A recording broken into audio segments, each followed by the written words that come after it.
Бүгінгі конференцияның қатысушылары бүгінгі конференцияларды темалар аябай мазмұнды, масштабтуу Кыргыз Республикасынын Кыргызстан масштабында болсо, ошонун бир түштүк батыштагы чек-арасы азыркы Баткен.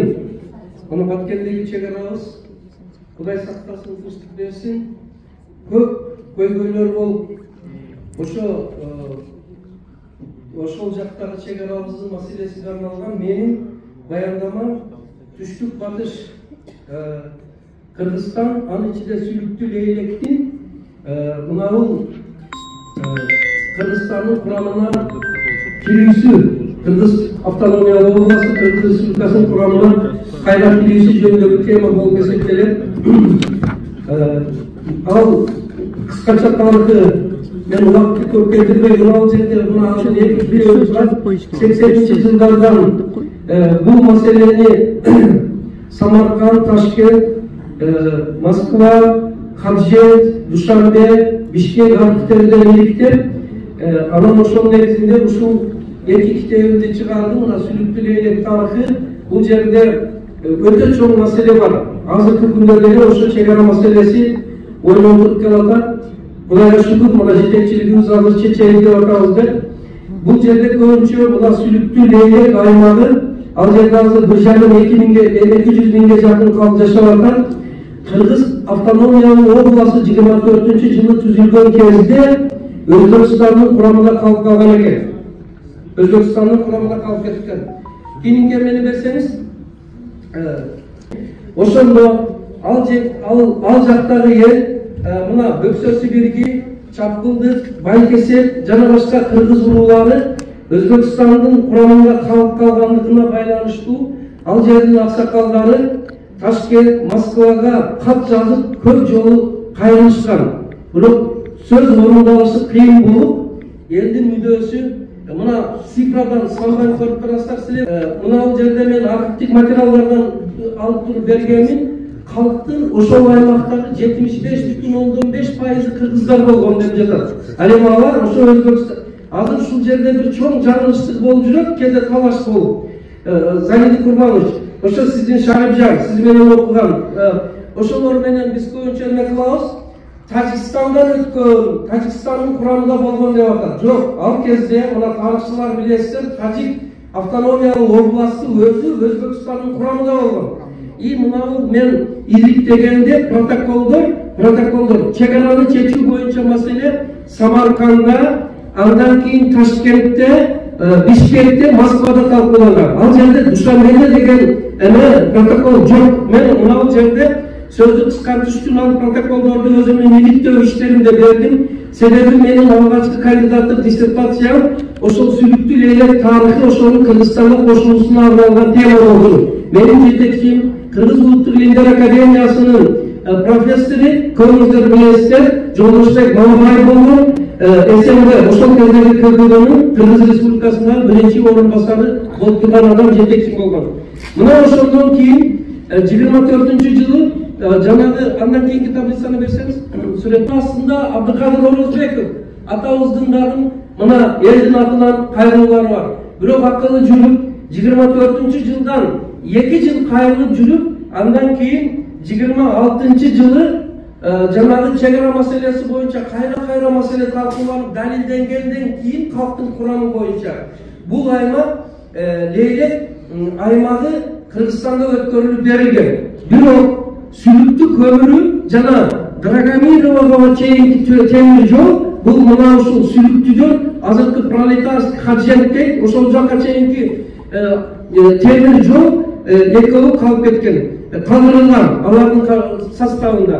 Бул талаш бойдон калганда анын сырын мына жерден мен Сүлүктүү тарыхын иликтеп отуруп көрдүм. Көрсө Сүлүктүү көмүрүнүн запасы 220 миллион тонна экен.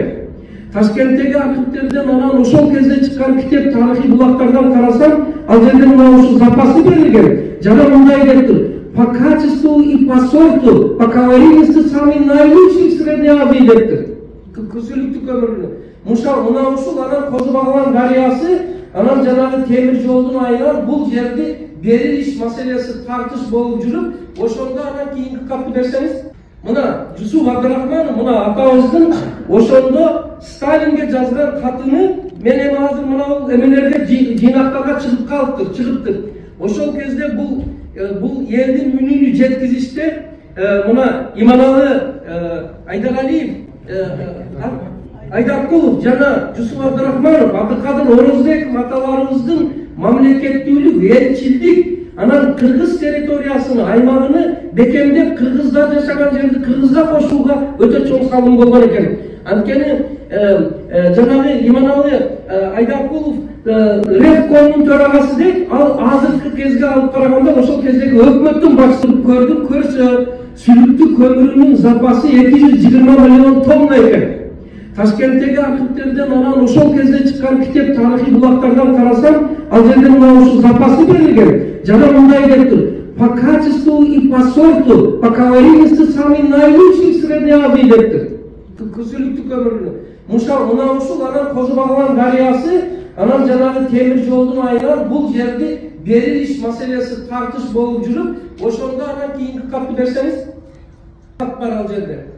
Мына Жусуп Абдрахманов мына атабыздын ошондо Сталинге жазган катыны мен эми азыр мына эмелерге жыйнактарга чыгыптыр.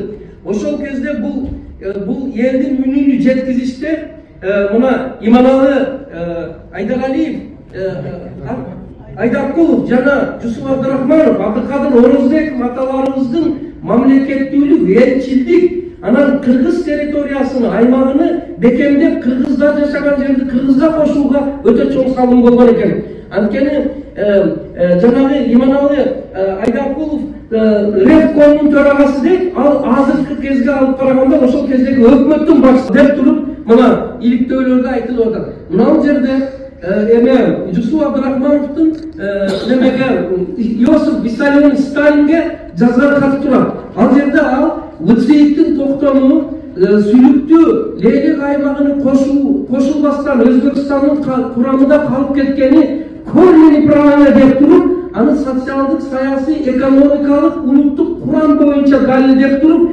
кечиктирилис кезде бул Кыргызстанга кошулушу керек деп туруп, мунун катын карасаңыздар мындай түз непосредственно каралганда дорогой товарищ Сталин деп туруп кайрылып атат. Жөндөн эле. И мына ошонун обосновать этип бул жерде мен кыскача тезисини берип койдум. Ал жерде калктын составы, көмүр запасы, ал жерде иштеген адамдар. Ал жерде иштегендердин 80% сүлүктү көмүрдө кыргыздар деп туруп далилдеп берген. Мына цифралар турат. Ошондон кийин эми 24 Кыргыз автономиялык областы түзүлгөн болсо, 2 жыл арызданып жүрүп, Лейлектин bir bölümü кошулган, бирок сүлүктү камкаткандан кийин Иосиф Сталиндин, Жусуп Абдрахмановдун Сталинге жазган каты, бул дагы ал киши Иманалы Айдарбек булардын саясий салмагы таасирини сездирип турат. Ошондон кийин ВКПБ аралашып отуруп, ЛЦИКке таасир берип, 28-жылы сүлүктү Драгомирова төмүр жолу Кожо Баглан дарыясы менен биргеликте сүлүктүн Лейлектин Кыргызстандын курамына кошулган экен.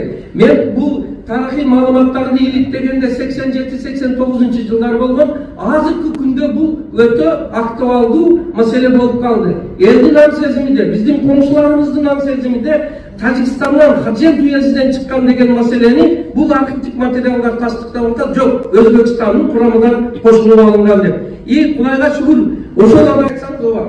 Жусуп Абдрахманов менен биргеликте Исабек Бектемиров, Молла Турсун Жайнаков ушул жерде драмалуу окуялар болгон. Алар ошо катты алып Москвага жөнөгөндө бул комшуларыбыз билип калып өлтүрүп коюшу мүмкүн деп, урматтуулар. Аялдын кийимини кийип, масты дейт, анан паранжы дейт, түштүктө паранжыны тагынып алып туруп, анан кийин жолго чыккан экен. Анткени бизден жол Хаджент аркылуу өтөт. Ошондо башым кетип калышы мүмкүн деп туруп айтып, жолдоштору күтүп турганга айткан экен. Эгерде мен мына ташты белгилеп алып, кирпичти вагондон кетип атып, оң жакка ташасам, демек мен Хаджент эмеден эсен-аман өтүп кеттим, чегарага деп туруп. Мына ушундай аялдын кийими, паранжы кийинип алып барып туруп, борборго Москвага күндү жеткизген экен. И ушул иште Жусуп Абдрахманов, Иманалы Айдарбек өтө чоң жардам кылган экен. Акырында сөзүнүн жыйынтыгында бүгүнкү күндө ошо түштүк батышта Баткен, Тажикстан менен чегарада Кудайга шүгүр ошол кезде өткөрүлүп алган жерлер азыр чегараны бекемдеп турат. Андан бери Кулунду Арка деген аймагы өздөштүрүлүп, максат айындары Кудайга шүгүр эл жашап атат. Биздин тилегибиз тынчтык болсун. Ошол аймактан мына дагы бир Исхак Разаковтай инсаныбыз чыгып, 11 жыл бою Кыргызстанды башкарып, Кыргызстанды социалдык экономикалык өнүгүүсүнө салып кошкон инсандар өсүп чыкты. Кудай тынчтык берсин. Барыңыздарга рахмат, ийгилик каалайм.